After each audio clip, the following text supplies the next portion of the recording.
Bonjour, bonsoir mesdames et messieurs, c'est votre confrère Fofana Jamato qui veut parler de la DV Lottery, tout ça c'est la DV Lottery américaine. Je vais faire cette vidéo pour montrer comment s'inscrire à la DV Lottery et comment régler la photo aussi. Vous voyez, dans cette vidéo, vous n'allez pas voir mon visage, vous allez voir juste le travail que j'effectue sur le téléphone. Ça, c'est le site qui nous permet de réglementer la photo qu'on appelle, l'application plutôt qu'on appelle DV Lottery. DV Photo Tour, c'est elle qui est là, donc je rentre là-bas.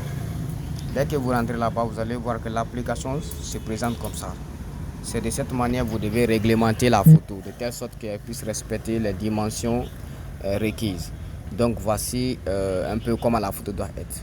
Maintenant, si je veux réglementer ma photo, je vais cliquer ici. Quand je clique là-bas, je peux prendre la photo avec un fond blanc, j'essaie de recadrer. De la même manière, l'image s'est présentée là-bas.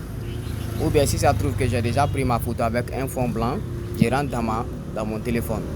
Vous allez voir, il va faire sortir des différentes photos. Mais ici, je ne vais pas prendre la photo de quelqu'un pour réglementer, puisque j'ai les photos des gens que j'ai fait qui sont là, donc désolé. C'est juste pour vous montrer combien vous devez réglementer la photo, de telle sorte que le premier petit cercle là puisse couvrir le visage, à savoir le jour, les yeux, le nez, la bouche et le front. Et le deuxième cercle qui est le plus gros doit couvrir la tête et un peu une partie du cou. Et les deux parties doivent couvrir l'épaule. C'est comme ça la photo doit être. Pour ceux qui veulent réglementer la photo avec l'application DV Photo Tool. Maintenant, les gens qui vont dire que actuellement c'est difficile de télécharger l'application, là ce n'est pas mon problème. Puisque actuellement quand vous partez sur Play Store, vous écrivez le nom de l'application pour pouvoir télécharger, ce n'est pas facile. D'autres disent même qu'ils ont supprimé l'application sur Play Store et sur Apple Store. Maintenant, nous allons venir à la deuxième partie, c'est comment s'inscrire. Maintenant, je viens. Pour ceux qui demandent le site www.dvprogramme.site.gov, le site est inaccessible. Pour avoir accès au site, vous écrivez E-DV, c'est ce qui est là. Directement, vous allez voir Electronic Diversity Visa Programme. Vous cliquez sur cette partie. Directement, ça va vous faire renvoyer sur le site. Vous voyez en haut, le site est écrit dvprogramme.site.gov. Maintenant, vous venez ici, là où la partie on dit commencer à entrer. Mais pour ceux qui n'ont pas Google Translation, ça veut dire Google Translate, vous allez voir que votre page là-bas affichée en anglais, puisque le site est en anglais, mais moi je le traduis en français. Donc pour les gens qui vont me dire, le site, je suis rentré sur le site, mais c'est en anglais, comment faire? Ça, c'est pas mon problème. C'est vous qui devez chercher à traduire si vous ne comprenez pas l'anglais. Vous rentrez sur la partie qui est colorée en bleu. Donc quand vous rentrez là-bas, ils vont me demander de taper le caractère qui est là pour savoir si vous n'êtes pas un robot. Donc vous tapez le caractère là. Je pense que c'est 4 C D T N. Donc c'est le caractère qui est là. Vous tapez le caractère là. Vous attendez quelques secondes. Maintenant, vous voyez, non, c'est comme ça le site va s'afficher. Le nom de famille, le prénom, le deuxième prénom. Si vous êtes garçon ou femme, vous mettez. Et la date de naissance, à savoir le mois, le jour, l'année. Et la ville de naissance. Vous écrivez le nom de votre ville ici. Ouais, non, donc c'est un peu ça. Je ne vais pas inscrire quelqu'un. Je vais juste vous montrer comment on s'inscrit. De façon rapidement. Et le pays, vous venez ici, vous choisissez le pays, vous cherchez votre pays dans lequel vous êtes né. Après ici, là, ils vont vous demander le pays dans lequel vous demandez l'éligibilité. Donc c'est un pays dans lequel vous êtes né. Donc vous choisissez. Si vous écrivez le nom de votre ville de naissance et le pays de votre pays de naissance, directement si ça correspond, la ville est dans ce pays là, on va mettre oui. Mais si vous êtes né dans une ville, mais vous n'avez pas la nationalité de ce pays, vous allez mettre non, vous allez venir sélectionner le pays dans lequel vous êtes né qui est différent de votre pays de nationalité.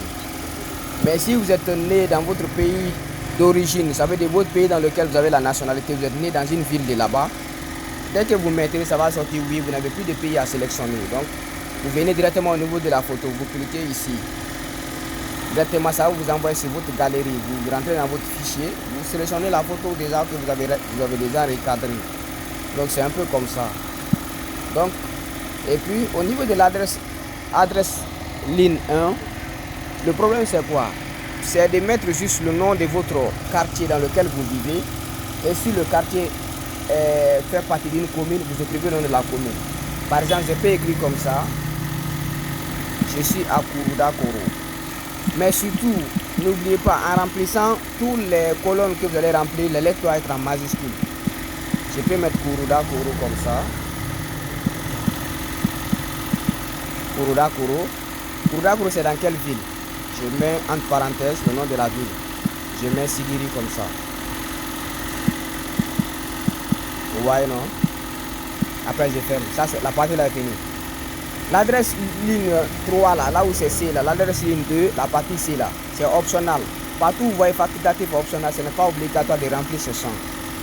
Donc quand vous venez au niveau de D, on dit le nom de la ville. J'avais mis Kuruda Koro fait partie de Sigiri, donc je mets le nom de la ville, toujours en majuscule. Après on dit le district, comté, province, état. Donc je sais que Sigiri fait partie de la Haute-Guinée. Donc ça fait partie de la région de la Haute-Guinée. Donc je vais sélectionner Haute-Guinée, toujours en majuscule. Maintenant ça va dépendre de votre ville ou de votre région dans laquelle vous êtes. Donc c'est comme ça. Je mets Haute-Guinée comme ça. Code postal, je sais que pour ceux qui sont en Guinée, on n'a pas de code postal. Donc je ne mets pas de code postal au bleu ici là. Après je viens sélectionner la Guinée, mon pays. Vous voyez non, c'est un peu comme ça. Vous voyez non. Après on me demande le pays où vous vivez actuellement. Je vais encore, je sélectionne le pays dans lequel je vis actuellement. À l'instant T là où je suis en train de m'inscrire, c'est la Guinée. Donc je mets aussi la Guinée. Donc vous voyez non. Après le numéro de téléphone, surtout n'oubliez pas l'indicatif du pays. Pour ceux qui sont en Guinée, c'est plus 224. Après vous mettez votre adresse email. Après vous remettez votre adresse email. Après ici là, voici le gros piège qui bloque beaucoup de gens. Donc je vais me limiter ici d'abord pour vous permettre de comprendre la première partie. Vous savez, le diplôme minimum demandé c'est le bac. Donc je peux cliquer sur le diplôme minimum demandé, le bac. Si je sais que je n'ai pas le bac, j'ai les 2 ans d'expérience pratique dans la profession qui est éligible au programme de la DV Loterie. Ça veut dire que j'ai fait le métier de la mécanique générale des engins, des véhicules. J'ai un BTS ou j'ai un CAP et j'ai les 2 ans d'expérience pratique, je vais mettre école professionnelle. Mais si j'ai la licence, j'ai le master, j'ai le doctorat et j'ai le bac, je vais mettre le bac. Mais les 2 premières parties là, le lycée sans diplôme, école primaire, c'est les pièges. Puisque quand vous venez en bas ici, regardez, lisez, on dit vous devez détenir au minimum un diplôme d'études secondaires. Ça veut dire le diplôme d'études secondaires c'est quoi? C'est le lycée. Et le diplôme qui prouve que vous avez fini le lycée c'est le bac. Donc attestant l'achèvement d'un programme d'études complet. Les écoles professionnelles ou les diplômes d'équivalent ne sont pas acceptables ou être un travailleur qualifié dans une profession qui nécessite au moins 2 ans de formation ou d'expérience pour être éligible. Donc il ne s'agit pas d'avoir un CAP ou un CAQ. Il peut avoir cela, mais si tu n'as pas les 2 ans d'expérience professionnelle ou les 2 ans de formation ou d'expérience, tu n'es pas éligible. Et pour ceux qui veulent vérifier si leur métier est éligible au programme de la DV Loterie, c'est le site qui est là, www.onnetonline.org. Vous allez visiter le site là-bas. Tous les métiers qui sont éligibles au programme de la DV, les métiers là sont là-bas. Maintenant, après là, on demande la 13e partie, on demande célibataire. Si tu es célibataire, tu cliques. Si tu es marié et que ton mari n'est pas un citoyen américain, il ne vit pas aux États-Unis, tu peux mettre ici, marié et mon conjoint n'est pas un citoyen américain. Si tu es marié et que ton mari est un citoyen américain, ça veut dire ton mari a la green card ou les citoyens permanents aux États-Unis, tu mets ici. Si ce n'est pas le cas, tu mets ici. Si tu es célibataire, tu mets ici. Si tu es divorcé, tu mets ici. Si tu es veuf, tu mets ici. Si tu es séparé légalement, tu mets ici. Voilà, donc c'est les différents critères. Après, on demande le nombre d'enfants. Si tu as 2 enfants, ça trouve que tu as déjà pris les photos des enfants. Tu peux être père célibataire ou bien vous allez jouer en couple. Le nombre d'enfants, tu mets le nombre d'enfants ici. Si c'est 3, tu mets 3. Si c'est 2, tu mets 2. Si c'est 1, tu mets 1. Directement, quand vous finissez, vous mettez continuer. Si c'est en couple, ils vont faire sortir une nouvelle page où ils vont demander les adresses de votre femme et vous de vos enfants, plus les photos. Si c'est célibataire, on va t'envoyer directement ta fiche de confirmation. Mais s'il y a les erreurs, ils vont faire sortir la partie des erreurs au rouge. Donc c'était juste ça pour vous montrer comment on s'inscrit. Et je pense que c'est un peu compris. Donc c'est un peu ça. Donc merci beaucoup. Et la vidéo on s'arrête là.